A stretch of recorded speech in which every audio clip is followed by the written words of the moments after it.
சேலம் மாவட்டத்தில் குடிநீர் 24 மணி நேரம் கிடைப்பதற்கான ஒரு ஒப்பந்தத்தை முதலமைச்சர் கையெழுத்து போட்டுக்கிறதா வந்திருக்குது. இப்போ அதை பற்றி ஒரு வீடியோவில் சாட்டை திருமுருகன் அண்ணா பேசினதை நான் கேட்டேன். சரிங்களா? இப்போது அது வெளியில் பார்க்கும்போது என்ன தோணுது, ஏதோ ஒரு பெரிய மகா திட்டம், யாருமே செய்ய முடியாத ஒரு திட்டம் அப்படின்னு சொல்லி அந்த கட்சிக்காரவை அப்படியே உருட்டுவாங்க. சரிங்களா? ஆனால் இதில் நிறைய பிரச்சனை இருக்குன்னு கேள்விப்பட்டேன். நீங்கள் எதுக்காக அடுத்த வெளிநாட்டுக்காரங்கிட்ட கையில் கொடுத்து அவங்க தண்ணியை சுத்திகரித்து அவங்க நம்மளுக்கு தரணும்னு என்ன விதி இருக்குது? சும்மாவே இப்போ இந்த அக்கோவா இந்த மாதிரி இதெல்லாம் மாட்டி போட்டு, சத்தியமாக சொல்கிறேன், லேடிஸுகளுக்குலாம் கால் வலி எதனால் வருதுன்றதை முதல்ல நான் புரிஞ்சுக்கோங்க. சரிங்களா? நம்மளுக்கு கால் வலி வர்றதுக்கு முழு காரணமே இந்த அக்கோவா தண்ணியை அதிகமாக பயன்படுத்துறதுனால தான். நம்ம போர் தண்ணி, நம்ம வீட்டு தண்ணி, கார்பரேஷன் கொண்டு வர தண்ணி, இந்த தண்ணியில் நீங்கள் குடிச்சு பாருங்கள், அது கால்வலி இந்த மாதிரி வழியெலாம் வரவே வராது. அதில் ஒரு 5 வகையான திடமான சத்து நம்மளுக்கு அதில் கிடைக்கும். நம்ம இந்த அக்கோவாவை போட்டுட்டு அதை பூரா எடுத்துட்டு சுத்திகரித்து குடிக்கிறதுனால தான் நம்மளுக்கு காலில் அந்த பலன் இல்லை, அந்த சத்து இல்லாமல் போகுது. அதனால தான் பெண்கள் அனைவருக்கும் கால்வலி வர்றதுக்கு முழு காரணம். இப்போது எதுக்காக இந்த மாதிரி வேலையெல்லாம் பார்க்குறாங்கன்னு ஒன்றும் புரியலை எனக்கு. ஏன் நம்ம நாட்டுக்குள்ளே போர் போட முடியாதா? அதில் தண்ணி இல்லையா? தண்ணியை சேகரிக்க முடியாதா? எங்கெங்கே அங்கங்கே தூர்வாரி இப்போ இந்த அடுத்தாப்புல ஒரு மாதம் 2 மாதத்தில் மழை வந்துடும். பூரா சென்னையில் பெய்கிற மழை பூரா எங்கே போகுதுன்னே தெரியாது, போயிடும். ஒன்று மக்கள் பாதிக்கப்பட்டு போவாங்க, இல்லை தண்ணி அனாமத்தமாக போயிடும். அங்கங்கே கொண்டு போய் நாஸ்தி பண்டிகையில் பல கோடி ரூபா, அதுக்கு பல கோடி ரூபா வேறு வெளிநாட்டுக்காரங்களுக்கு டெண்டலுக்கு கொடுத்து காசு வாங்கி அரசாங்கம் செலவு செய்ய போகுது. அதை வெளிநாட்டுக்காரன் அதை போட்டு சுத்திகரித்து அந்த சேலத்துக்கு மாநகரில் இருக்கிறவங்க போகிற இப்போ கரண்ட் பில் கட்டுற மாதிரி இதுவும் தண்ணி நல்ல தண்ணி வரும்ல, அதுக்கு ஒரு பைப்பு போட்டு அதுக்கு ஒரு மீட்ரு பெட்டி சுருக்கி எவ்வளோ தண்ணி பிடிக்கிறோமோ அதுக்கு தக்கன பணம் அங்கே கட்டணும். இது எவ்வளோ ஒரு கொடுமையான செயல்ன்றதை கொஞ்சம் அது சிந்திச்சு பார்க்கணும்ல. இது எவ்வளோ ஒரு தப்பான ஒரு செயல். ஏங்க நம்ம ஊருக்குள்ள நம்ம பூமிக்குள்ள எவ்வளோ தண்ணி வேணுமா வருது, எவ்வளோ மழை கொஞ்சம் மழை அங்கே வருது, அதெல்லாம் சேகரித்து வச்சா எக்ஸ்ட்ராவே தண்ணி ஓடுமுங்க. அந்த சேகரிப்பு தன்மை யாருக்குமே இல்லையேங்க, யாருக்குமே வரமாட்டாங்குதே. இப்போ அந்த மழை வரப்போது அந்த மழை தண்ணியை அப்புறம் எப்படி சேகரிக்கலாம்? எங்கேயாவது ஒரு இடத்துல தண்ணியை சேகரிக்கலாம், அங்கங்கே இருக்கிற இதில் அப்புறம் தூர்வாரி வைக்கலாம். நீ அங்கங்கே செலவழிக்கிற காசை கொண்டு போய் இங்கே கொண்டு போய் போட்டால் கூட அது மாதிரி இயற்கையில் இருக்கணுங்க. எல்லா செயலும் இயற்கையில் இருக்கணும். தண்ணியாக இருந்தாலும் மண்ணாக இருந்தாலும் எந்த விஷயமா இருந்தாலும் இயற்கையாக இருந்தால் தான் மனுஷன் வாழ்கிறது நம்மளுக்கு இயற்கையோடு சேர்ந்து இருக்கும். சும்மா ஒரு புதுசாக ஒரு விஷயத்தை கொண்டாந்து புதுசாக ஒரு மிஷினால் உருவாக்கப்படுற எல்லா ஒரு விஷயமே பாதிக்கப்படும். இந்த சேலம் மக்கள்லாம் இதெல்லாம் ஏற்றுக்காதீங்க. ஆனால் ஒப்பீனியன் கையெழுத்து போட்டாங்க. அது வெளிநாட்டுக்காரங்க அதுக்கானதெல்லாம் வச்சு வீட்டுக்கு குழாயை மாட்டி விட்டுட்டு பணத்தை போட்டு வாங்கிடுவாங்க. சரிங்களா? இது தவறான ஒரு விஷயமாகும். மிகப்பெரிய ஆபத்துக்குள்ளே கொண்டு போய் விட்டுருக்கோம். மினரல் வாட்டராலேயே நம்ம நிறையா பாதிக்கப்பட்டுருக்கோம்.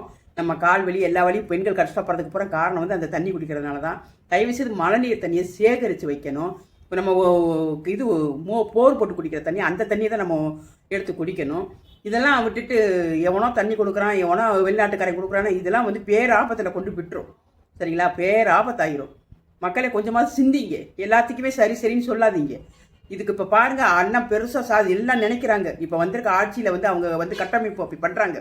அவங்க செய்கிற தவற பூரா நல்லது மாதிரி எடுத்து சொல்லிட்டு இருக்கிறாங்க. அண்ணா ஆஹா ஓஹோ அறிவாளி, அவர் மண்டையில் மூளை கிடையாது, நிறையா பூத்து குலுங்கிட்டு இருக்குது, என்னமோ சொல்லுவாங்க, கிலோ கணக்கில் தூங்கிட்டு இருக்குது மூளை. அவர் அப்படி ஒரு சிந்திப்புக்காரர், அவ்வளோ ஒரு ஆற்றல் உள்ளவர். ஏங்க இந்த மாதிரிலாம் நடந்துகிட்டு இருக்குதுன்னு ஒன்றுமே புரியலைங்க.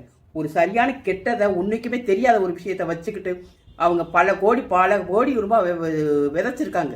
அதை பூரா எப்படி எடுக்கணுமோ அப்படி தான் எடுப்பாங்க. மக்கள் இதெல்லாம் நீங்கள் புரிஞ்சுக்க மாட்டேங்கிறீங்க. இதெல்லாம் மக்களுக்கான ஆட்சி கிடையாது, மக்களுக்கான ஆட்சியே கிடையாது. இது பேராபத்தை நோக்கி போயிட்டு இருக்குது. நான்லாம் கடவுளை அப்படி வேண்டிட்டு இருக்கிறேன், கர்மா தயவு செய்து தவறு செய்கிறவங்கள விடாத, தவறு செய்ய யாரையும் விடாத அப்படி கிடந்து கடவுளை நான் வேண்டிட்டு இருக்கிறேன். அழகு போல் நம்ம நாம் தமிழரில் ஒவ்வொன்றுக்கும் வரைபடங்களும் அவ்வளோ திறமையா, அவ்வளோ அறிவா, எவ்வளோ ஒரு நல்ல ஒரு விஷயங்களை சொல்லிட்டு இருக்கிறாங்க.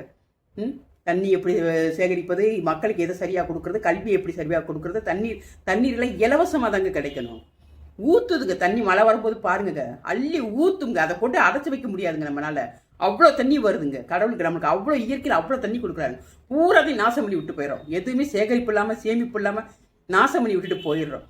தண்ணீர் நம்மளுக்கு இலவசமாக தான் கொடுக்கணும். இப்போ அதுக்கு ஒரு இது போட்டு கரண்ட் பில் போட்டு யூனிட் போட்டு இப்போ நம்மளுக்கு அதை காசை வசூல் பண்ணிக்கிறதுக்கு இந்த வேலை பார்த்துட்டாங்க. சரிங்களா? இது பேராபத்தை கொடுக்கும். இந்த வேலை பேராபத்தை கொடுக்கணும். மக்களே சுதாரிச்சுக்கோங்க. தயவு செய்து புரிஞ்சுக்கோங்க. நாம் தமிழரை அவங்க சொல்கிற ஒவ்வொரு விஷயங்களையும் கவனிங்க. அறிவு சார்ந்தவங்களே கொஞ்சமாவது கவனிங்க. அவங்கள வந்து எப்படி தெரியுமா? அவங்க இந்த பிரபாகரன் அந்த இதை எடுத்து வச்சு பேசுறதுனால, அவங்க ஒரு தீவிர ஒரு கட்டமைப்பு பண்ணி வச்சு மக்களுக்குள்ள புகுத்திட்டாங்க. அவங்க ஒரு டெரரிஸ்டா ஏதோ ஒண்ணு சொல்றாங்க. அவங்க அப்படின்னு சொல்லி, ஐய்யய்யோ! அந்த கட்சி தலைவர் அவரோட செயல்பாடு அவங்களுக்கெல்லாம் அது தெரிஞ்சதுனால அவர வச்சிருக்கிறாங்க. அவர் வந்து தமிழ்நாட்டு மக்களுக்காக நிறைய இருந்ததுனால அவங்க அத பின்பற்றி வராங்க. ஆனா அவங்களுக்குள்ள செயல்பாடுன்னு ஒண்ணு இருக்குதுங்க. அவங்க பின்பற்றது அதுவா இருக்கலாம். ஆனா நாம் தமிழருக்குள்ள இருக்கிற செயல் ரொம்ப ரொம்ப ரொம்ப ரொம்ப பாராட்டக்கூடிய விஷயம். பிளட் குடுக்கறதா இருந்தாலும் சரி, நீர் வளத்துறை எப்படி சரி பண்றது, என்னன்னா எதை எப்படி பண்றதுன்றத அவ்வளோ ஆக்கப்பூர்வமா வச்சிருக்கிறாங்க. ஏன் மக்களே உங்களுக்கு நல்ல விஷயம் புரிய மாட்டேங்குது? எதனால உங்களுக்கு இந்த நல்ல விஷயம் புரிய மாட்டேங்குது? ஒண்ணுமே இல்லாத ஒரு கூமுட்டையை தூக்கி ஊத்தி குடிச்சு தின்னுட்டு இருக்கிறீங்க. நாட்டை அழிச்சிட்டு இருக்கிறீங்க. ரொம்ப மோசமா போகுது. மக்களை தயவு செய்து புரிந்து கொள்ளுங்கள். நீரெல்லாம் எப்படி பாதுகாக்கணும், கல்வி எப்படி கொடுக்கணும், எல்லாருக்கும் வேலை வாய்ப்பு எப்படி கொடுக்கணும், எல்லாமே வந்து சீமானான எல்லா ஒரு விஷயத்தையும் சொல்லி வச்சிருக்கிறார். அவங்க பேசுறதுல பாருங்க. அந்த மாதிரிலாம் இந்த மக்களை ஒன்றுமே தெரியாதுங்க. நம்ம வீட்டுக்குள்ளே இருக்கிறோம், என்ன செய்கிறோம், வீட்டுக்குள்ளே பக்கத்தில் இருக்க பிரச்சனை நம்ம வீட்டு பிரச்சனை தான் நமக்கு தெரியும். ஆனால் அவங்கள போய் பாருங்க. சின்ன பிள்ளை கண்டுங்க அவ்வளோ விஷயத்தை டீட்டெயிலாக சொல்லுது. அவ்வளோ விஷயத்தை டீட்டெயிலாக சொல்லுது. எப்படி இயற்கை என்ன பண்ணுறது, எப்படி காப்பாற்றுறது, என்ன பண்ணுறது. தயவு செய்து சொல்கிறேன். நீங்கள் யாராக இருந்தாலும் சரி, நாம் தமிழர் ஆதரிங்க. நாம் தமிழர்காரங்க வந்து ஒரு தடவை அவங்க சப்போர்ட் பண்ணுங்கள். அவங்கள தீவிரவாதம் கிடையாது அவங்க, சரிங்களா? அவங்களுக்குள்ள தான் நிறைய செயல் நல்ல செயல் இருக்குது. அவங்கள தான் நீங்கள் கையில் கொண்டாந்தா தான் இந்த பூமி வாழும், சரிங்களா? பூமியில் இருக்கிற மக்கள் வாழ முடியும், பூமி சரிப்படுத்த முடியும். அவங்களால தான் முடியும். புரிஞ்சுக்கோங்க. அவங்கள ஒரு தப்பான கண்ணோட்டத்தில் பார்க்காதீங்க. தயவு செய்து தப்பாக ஒரு விஷயம் நினைக்காதீங்க. அவங்க வந்து காசு வாங்குறாங்க, அது வாங்குறாங்க, அப்புறம் அவங்க வாழத்தான் செய்யணும். அதெல்லாம் அவங்களுக்கு கொடுக்குற காசுனா பிரியப்பட்டு கொடுக்குற காசு. யார்கிட்டையும் போய் அடிச்சு கொள்ளையடிச்சு கொடுக்குறது இல்லை. அது எதுக்கு டெண்டர் போட்டு காசு வாங்குறது அல்ல. அவங்க செய்கிற பணிக்கு பிடிச்சி காசு கொடுக்குறாங்க. அது ஆமாம், உண்மையை நம்பி பெரிய பெரிய பணக்காரங்க அவங்களுக்கு கொடுக்குறாங்க. அதை கொடுத்துட்டு போட்டுமே உங்களுக்கு என்ன அவச்சல் வருது சொல்லுங்கள். பிரியப்பட்டு கொடுக்குறதுக்கும் பிடுங்குறதுக்கும் ஒருத்தர் கொள்ளையடிக்கிறதுக்கும் வித்தியாசம் இருக்குதுங்க. அதை ஏன் புரிஞ்சுக்க மாட்டேங்கிறீங்க? அவங்க கோடி கணக்கில் பல்லாயிரம் கோடியில் கொள்ளையடிச்சு மக்கள் சொத்தை எடுத்து வச்சு நாசி பண்ணிட்டு இருக்காங்க. அவங்களெல்லாம் தூக்கி வச்சு தலையில் கொண்டாடுறீங்க. இவங்க என்ன செய்கிறாங்க? அவங்கவுங்க பிரியப்பட்டு, இப்போ நான் என்கிட்ட இருக்குன்னா நான் பிரியப்பட்டு கொடுக்குறதான். பிரியப்பட்டு நான் கொடுத்தா அவங்க வாங்குவாங்க, அவ்வளோதான். இதுக்கு எவ்வளோ ஒரு வித்தியாசம் இருக்குது. இதை போய் ஒரு பேச்சிக்கிட்டு அங்கே உள்ள காசு வாங்குறாரு, இங்கே வாங்கிட்டு போகட்டுமே. அவங்களுக்கு குடும்பம் இருக்குல்ல, அவங்க சமூக சேவை செய்கிறாங்க, இந்த வேலையே பார்த்துட்டு இருக்கிறாங்க. அப்புறம் அவங்க என்ன எதை வச்சு சாப்பிடுவாங்க? அவங்க கரெக்ட் வேலையை பார்க்குறாங்க, இல்லை பெரிய பெரிய படத்தில் சினிமா நினச்சிட்டா இருக்கிறாங்க அவங்களுக்கு பணம் இருக்கிறதுக்கு. மக்களை புரிஞ்சுக்கோங்க, தயவு செய்து புரிஞ்சுக்கோங்க. நல்லவங்களை தேடுங்க.